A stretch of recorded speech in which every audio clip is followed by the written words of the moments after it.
I'll expand. Part 1.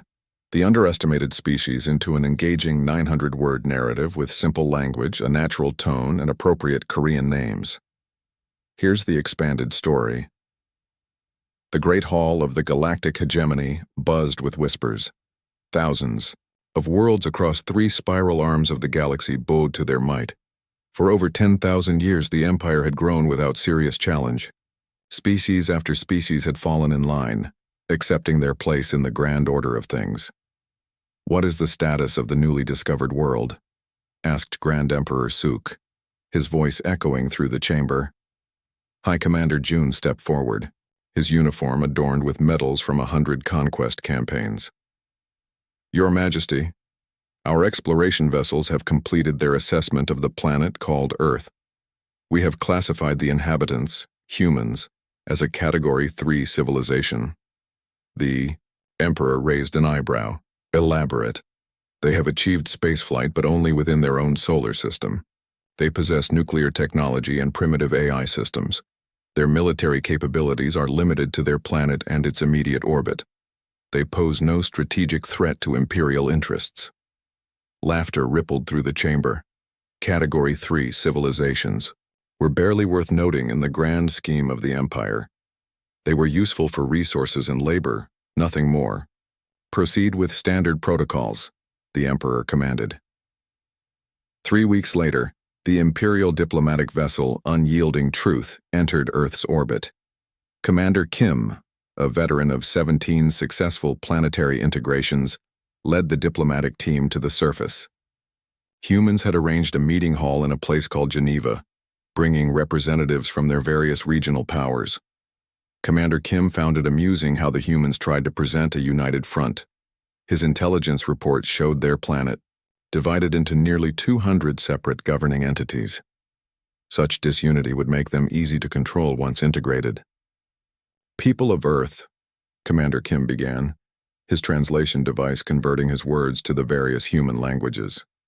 "The galactic hegemony welcomes you to the community of civilized worlds." He noticed the hopeful looks on many faces. They still didn't understand. "As is customary for Category 3 civilizations joining our empire, we require the following. 30% of all planetary resources will be redirected to Imperial needs.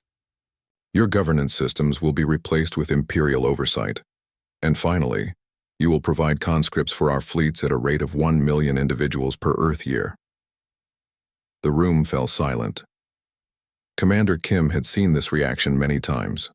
Shock, followed by reluctant acceptance. It was always the same. But something unusual happened. A woman stood up from the human delegation.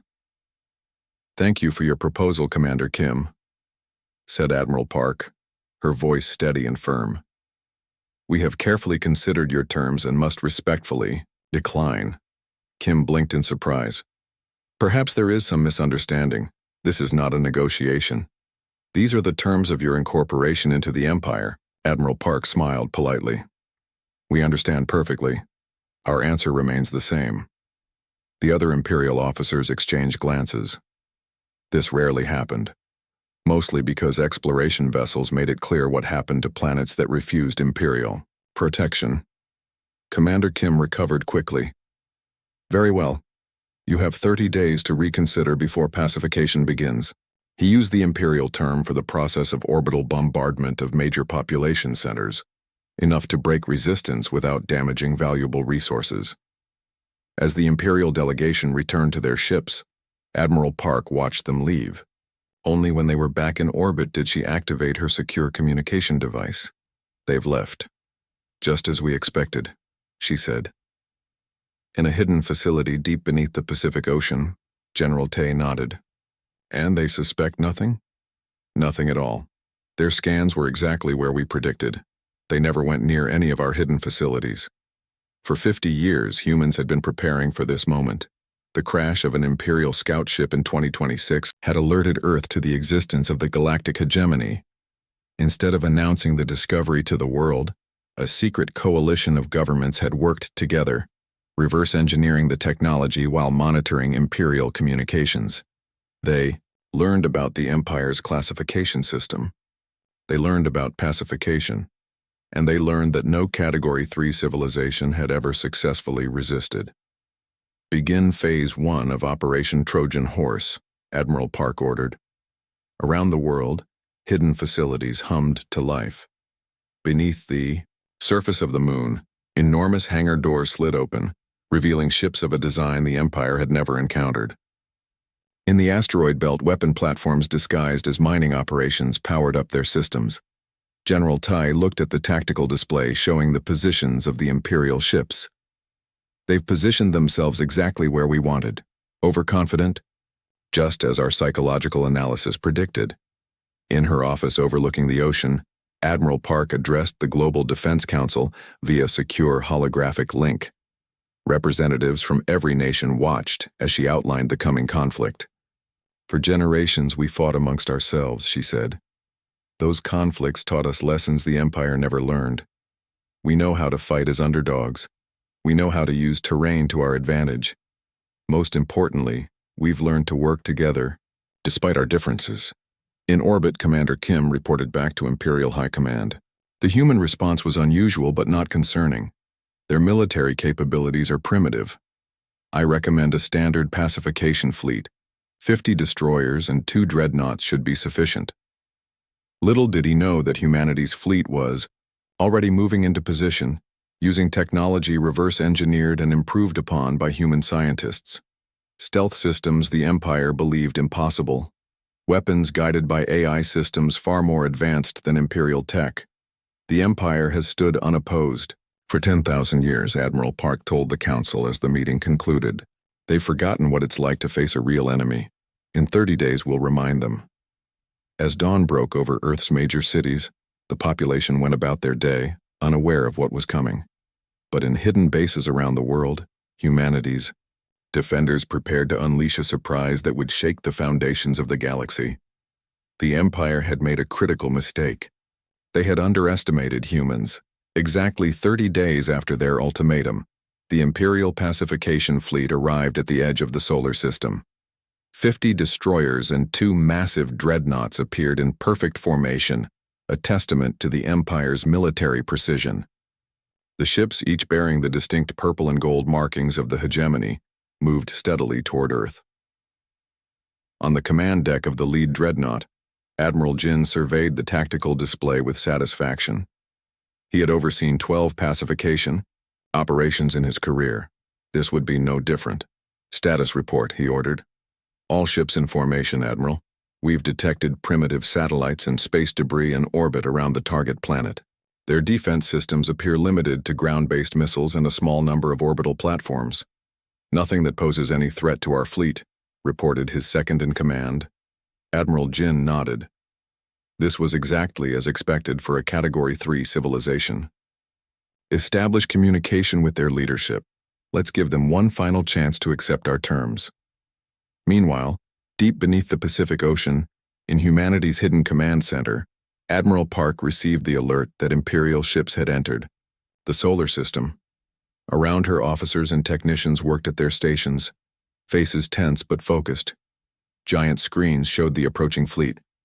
They've arrived exactly on schedule, said General Tay, standing beside her. Arrogant as expected. Admiral, Park nodded. Are our assets in position? Yes. Operation Trojan Horse is ready. All ships are in stealth mode. The mines are dormant but ready to activate on your command. For decades, humanity had been placing what appeared to be ordinary space debris in strategic positions throughout the solar system.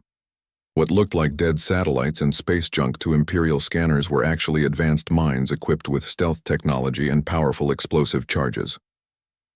At that moment, the communication system chimed. They're hailing us, Admiral. Put them through, Park ordered. Admiral Jin's face appeared on the main screen. People of Earth, your time to reconsider has expired. This is your final opportunity to accept the generous terms of the Galactic hegemony. Surrender now, and your major population centers will be spared. Admiral Park stood tall. This is Admiral Park of Earth's Unified Defense Force. We understood your terms perfectly the first time, and our answer remains the same. Earth will not surrender. Admiral Jin's expression hardened. Then you leave us no choice. Prepare to, Admiral. Park cut the transmission. They never learn, do they? She said to the room. Then, with clear authority in her voice, execute Phase 2. General Tay pressed his palm against a biometric scanner. Authorization confirmed. Activating operation. Trojan horse. Throughout the solar system, hundreds of seemingly harmless pieces of space debris suddenly awakened. Propulsion systems flared to life. The junk began moving with purpose, converging on the Imperial fleet. On the Imperial dreadnought, an officer called out an alarm. Admiral, multiple objects approaching our fleet from all directions. What? Show me, Jin demanded. The tactical display updated, showing hundreds of small objects rapidly closing in on their position. It's their space debris. It's moving, the officer exclaimed in disbelief. Before Admiral Jin could issue orders, the first wave of mines made contact with the outer ships of the fleet. Powerful explosions ripped through the hulls of 3 destroyers. Chaos erupted on the command deck as damage reports flooded in. Raise shields. Evasive maneuvers, Jin ordered. But it was too late. The mines were already among them, attaching to ships and detonating in coordinated sequences designed to maximize damage. As the Imperial fleet struggled to respond to this unexpected attack, sensors detected new energy signatures behind them. Space itself seemed to tear open as humanity's hidden armada emerged from fold space. A technology the Empire believed no Category 3 civilization could possibly possess. Human ships were smaller than their Imperial counterparts but far more maneuverable. They moved in formations that seemed chaotic at first glance but followed a complex battle plan years in the making.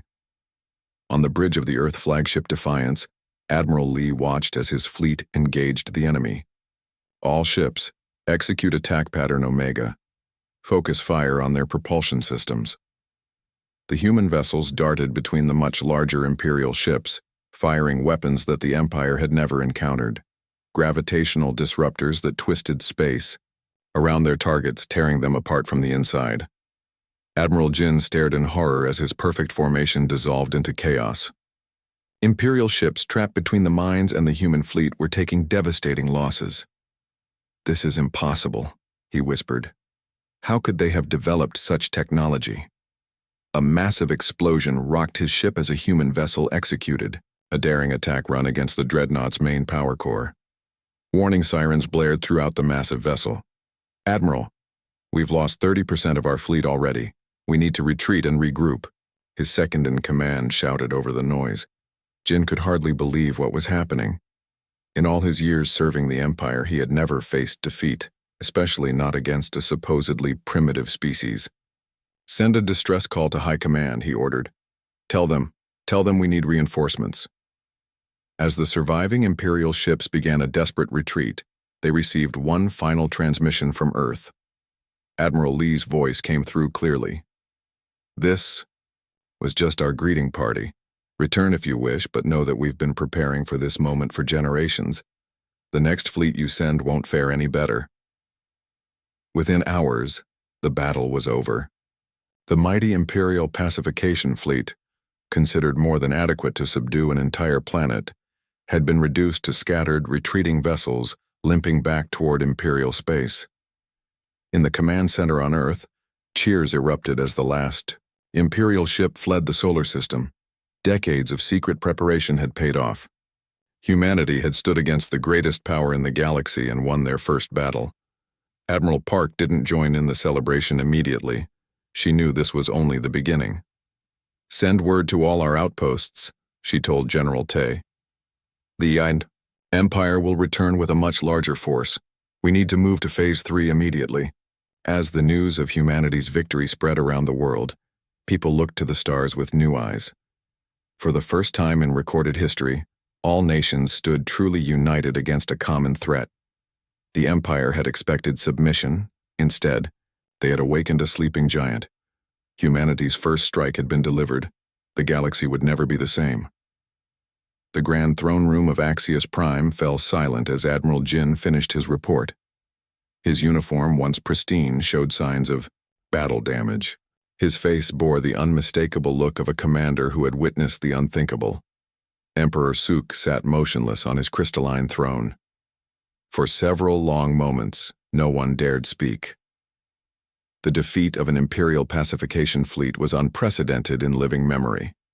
"You expect me to believe," the Emperor finally said, his voice dangerously quiet, "that a Category 3 civilization destroyed 30 of our destroyers and crippled a dreadnought?" Admiral Jin kept his head bowed. "The reports are accurate, Your Majesty. The humans employed technologies we believed impossible for their development level. They used fold space technology to position their fleet behind ours. Their weapons included gravitational distortion fields and quantum-phased energy weapons." High Commander Jun stepped forward. "This is absurd. Our scientific division has deemed those technologies theoretically impossible. The humans must have received outside help." "From whom?" demanded the Emperor. "We have no rivals in this sector of the galaxy. All advanced civilizations within 300 light-years are part of the hegemony." The Imperial Science Director, a thin man named Director Kang, cleared his throat nervously. "Your Majesty, if I may, initial analysis of the battle data suggests the human weapons have a unique signature. They appear to be based on principles similar to those used by the precursors." A murmur ran through the assembled Imperial High Command. The precursors were little more than a legend, an ancient civilization said to have challenged the early empire before mysteriously vanishing 15,000 years ago. "Impossible," said Commander Jun. "The precursors are extinct. Their technology was eradicated from the galaxy eons ago." "Nevertheless," continued Director Kang, "the energy signatures match fragmentary records from that era. Somehow the humans have either rediscovered these principles independently or they found precursor technology," finished the Emperor. The implications were disturbing. If humans had indeed discovered precursor technology and managed to reverse engineer it, they posed a far greater threat than any Category 3 civilization should. "There is another concerning development, Your Majesty," said the Imperial Intelligence Director, a woman named Han. She activated a holographic display showing a map of Imperial territory. Dozens of red points blinked across 3 different sectors. "In the past week, we have recorded attacks on 17 different Imperial outposts. Supply convoys ambushed, communication relays destroyed. Even a shipyard on the outer rim was raided." Director Han zoomed in on several locations. "The attacks follow no discernible pattern. They strike and vanish before reinforcements arrive." "The humans are behind this?" asked the Emperor. "The ships match those encountered at Earth, yes, but their tactics are unusual. They don't seize territory or resources. They strike critical infrastructure and disappear. It's almost as if they've studied us," said Admiral Jin. "As if they know exactly where to hit us to cause maximum disruption with minimal force." Back on Earth's moon, in a vast underground complex hidden from Imperial sensors, General Tay reviewed the latest battle reports with his staff. Holographic displays showed the locations of human strike forces throughout the galaxy. "Strike Group 7 has successfully destroyed the communications relay in Sector 219, reported a young officer. "Strike Groups 3 and 12 have finished their missions and are returning via fold space jumps." General Tay nodded in approval. "What's the status of the Imperial response?" "Confused and disorganized, sir.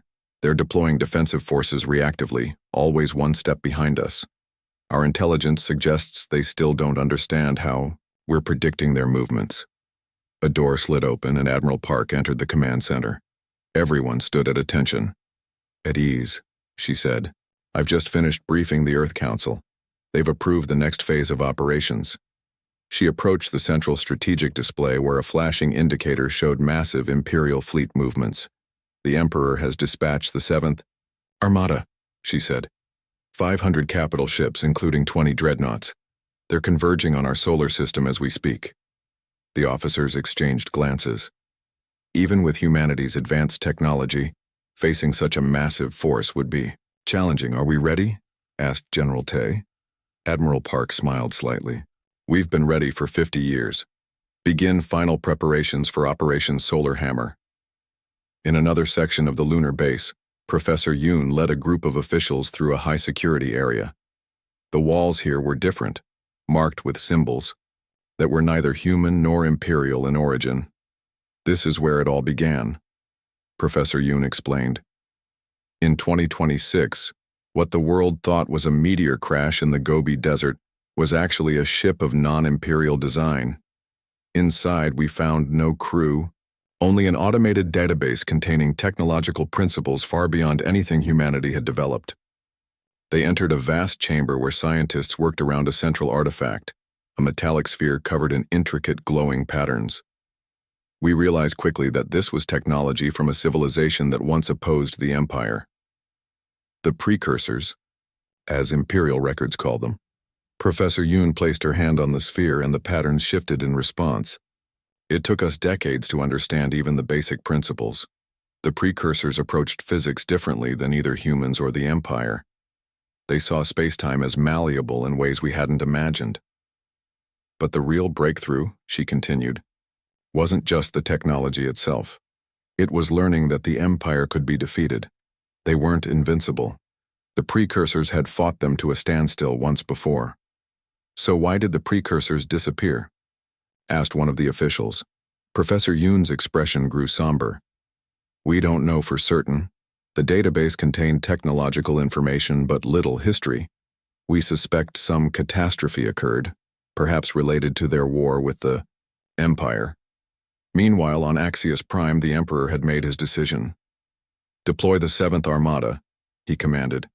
I want this human rebellion crushed completely. Their planet is to be subjugated, and I want prisoners taken for interrogation. We must learn how they acquired this technology. Commander Jun bowed deeply. It will be done, Your Majesty. The 7th Armada has never known defeat. The humans will learn the true might of the Empire. As the meeting concluded and the Imperial High Command filed out, Director Han remained behind. Your Majesty, she said quietly when they were alone. There's something else you should know about the humans. Speak. Our Cultural Analysis Division has been studying them since first contact. Unlike most species we encounter, humans have a unique history. For thousands of years, they've fought constant wars amongst themselves. Their military traditions are incredibly diverse. They've developed countermeasures to their own tactics. Repeatedly, the Emperor frowned. What are you suggesting? That even without precursor technology, they would be dangerous. They think about warfare differently than we do. The Empire has grown accustomed to overwhelming force. The humans, they specialize in asymmetric warfare. They've spent their entire history fighting enemies with superior numbers or technology. For the first time, a flicker of genuine concern crossed the Emperor's face. But it quickly hardened into resolve. Nevertheless, they are one planet against an empire of thousands. The 7th Armada will end this rebellion before it spreads. No more discussion. As Imperial battleships gathered for the largest military operation in centuries, humanity prepared for the coming storm. The first battle had been won, but the true test was yet to come. The 7th Armada emerged from fold space at the edge of the solar system, a vast wall of warships stretching as far as telescopes could see. 500 capital ships, including 20 dreadnoughts, moved in perfect formation toward Earth. Their hulls gleamed with the distinctive purple and gold of the Empire, polished to perfection by countless servant species. Grand Admiral Sung stood on the bridge of the flagship Eternal Dominion, the largest warship ever built by the Empire. At 72 years old, he had never lost a campaign. His name alone had ended rebellions on a dozen worlds. Status report, he commanded. All ships present and accounted for, Grand Admiral. His executive officer replied. We've established a perimeter around the system. Nothing can escape. Sung nodded with satisfaction. Begin advance toward the target planet. Prepare long-range scanners. I want to know exactly what we're facing. The massive fleet moved forward, scanners sweeping the space ahead.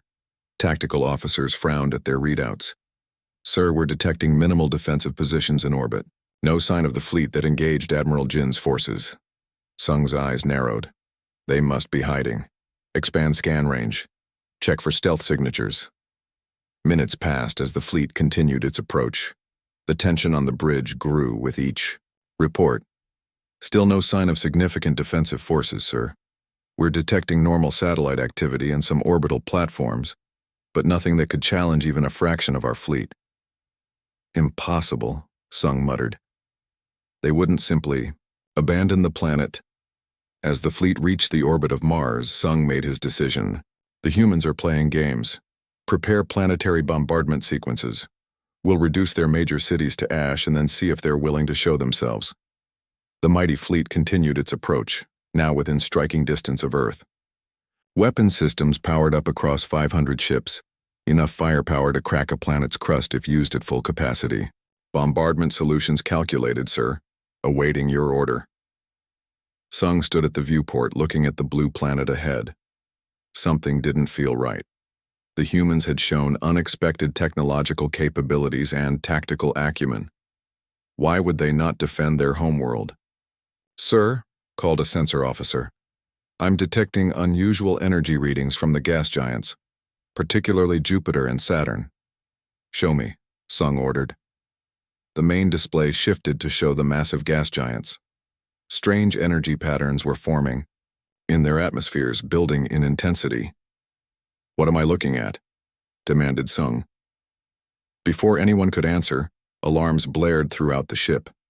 The space around them began to distort visibly. Spatial anomalies forming throughout the fleet, shouted the tactical officer. Energy signatures unlike anything in our database.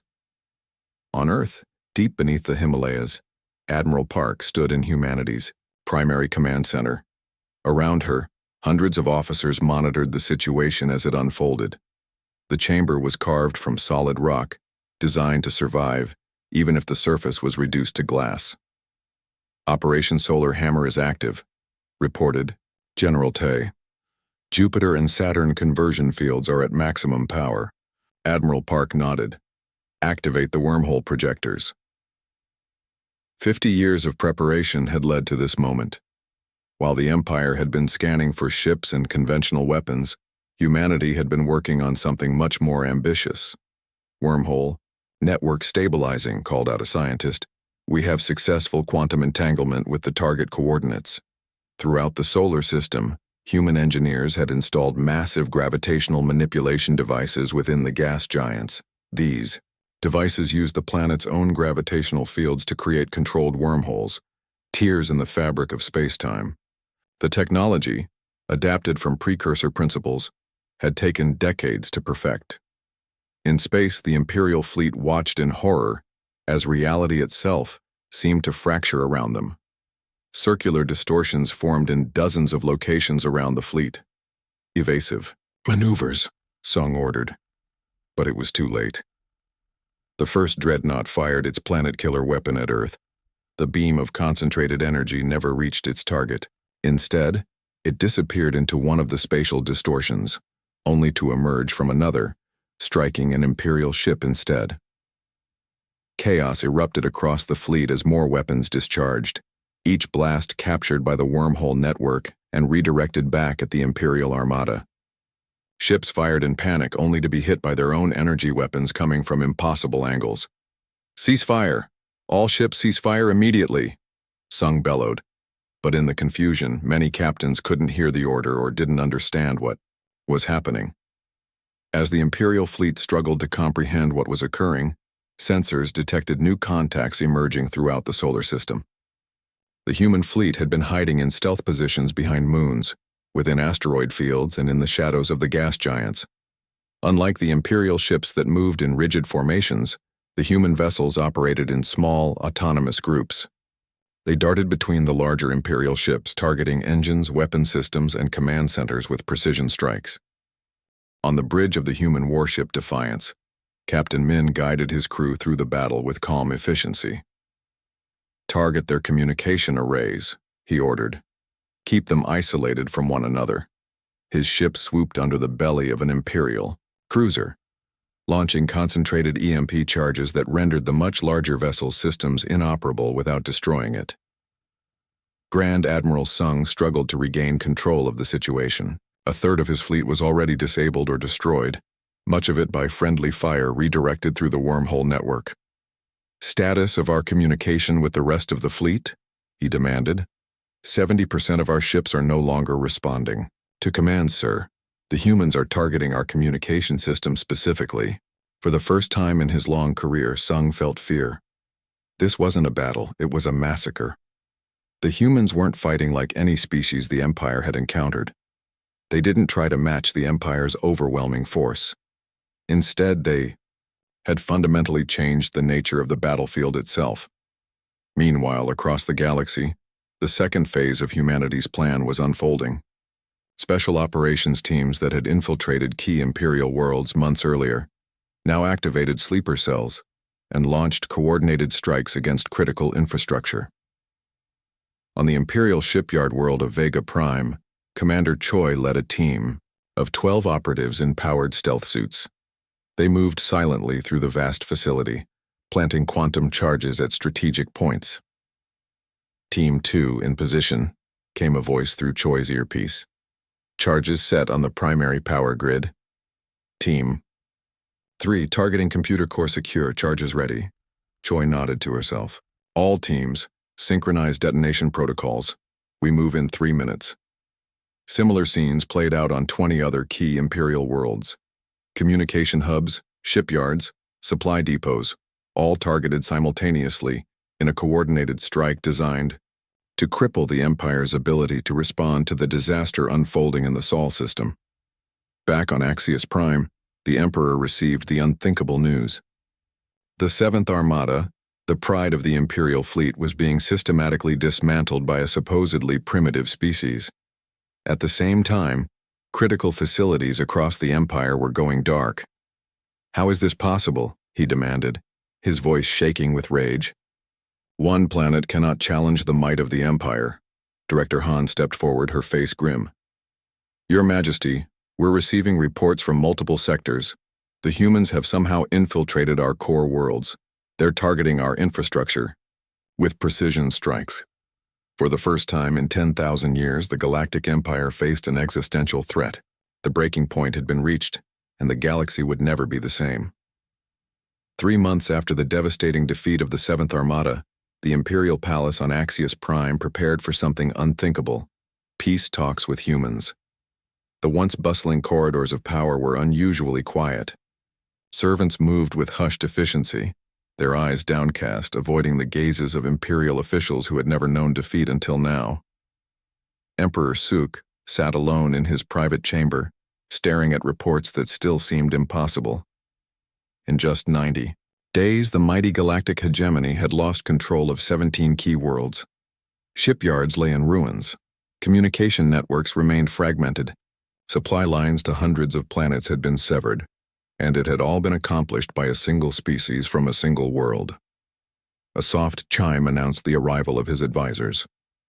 Director Han entered first, followed by the remaining members of the High Command, those who had survived the purges that followed the initial defeats. The human delegation has entered orbit, Your Majesty, Director Han reported.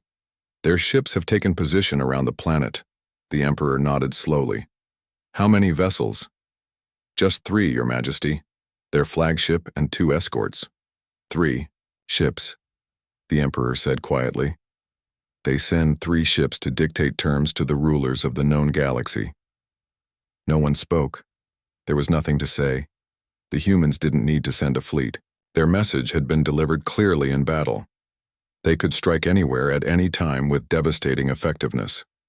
The delegation will arrive in 1 hour, Director Han continued. Security scans indicate they're bringing representatives from several other species. The Emperor's head snapped up. What other species? Former Imperial subjects, Your Majesty. Category 1 through 3 civilizations from sectors where the humans have established influence.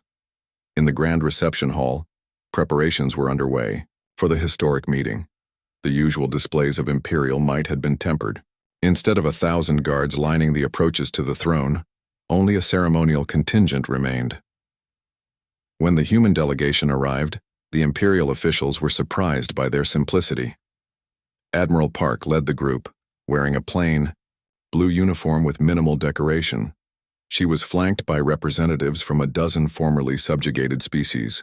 Beings who would once have prostrated themselves before the Emperor now stood tall, meeting the gazes of imperial officials without fear. The formal ceremonies were kept brief. When Admiral Park finally stood before Emperor Suk, the tension in the room was palpable. The galactic hegemony welcomes the representatives of Earth and associated worlds, the Emperor said, the words clearly unfamiliar and uncomfortable. Admiral, Park nodded politely. Thank you for agreeing to these talks, Your Majesty. We believe they mark an important turning point for all species in the galaxy. Without further ceremony, they moved to the negotiation chamber. The great circular table, traditionally arranged with the Emperor at its head and others seated according to their status, had been rearranged into a perfect circle with identical chairs. Admiral Park placed a small device on the table. It projected a holographic map of the galaxy, with territories highlighted in different colors. The situation as it stands today, she explained. The areas in blue represent worlds that have declared independence from the Empire. The areas in green remain under Imperial control. The yellow zones are contested or have suffered significant infrastructure damage during the conflict. Nearly a third of the galaxy was colored blue. The Emperor's advisors shifted uncomfortably in their seats. Let me be clear about our position, Admiral Park continued. Humanity has no interest in replacing one empire with another. We are not here to conquer. We are here to ensure freedom for all species capable of self-determination. She gestured to the map. These are our terms. First, all Category 1 through 3 civilizations will be granted full independence and the right to self-governance. Second, the Empire will pay reparations for centuries of resource extraction and exploitation. Third, a new Galactic Council will be formed where all species have equal representation, regardless of technological development or military strength. One of the Imperial advisors scoffed. And if we refuse these terms? Admiral Park didn't respond immediately. Instead, she nodded to one of her aides, who activated a secondary projection. It showed detailed schematics of the Imperial Palace's power grid, defense systems, and even the secret escape tunnels few knew existed. We've had operatives on Axius Prime for over a year, she said calmly. Similar teams are in place on every major Imperial world. We don't wish to use them, but make no mistake. We can and will if necessary. The Emperor stared at the schematics, face pale. You've left us no choice. On the contrary, Your Majesty, for the first time we're giving you a choice. The Empire can continue to exist but as one power among many, not as the sole authority in the galaxy. Your borders will be reduced, your military contained, but your culture and people will remain intact. The negotiations continued for 3 days. Imperial advisors fought for concessions, trying to preserve as much of their power as possible.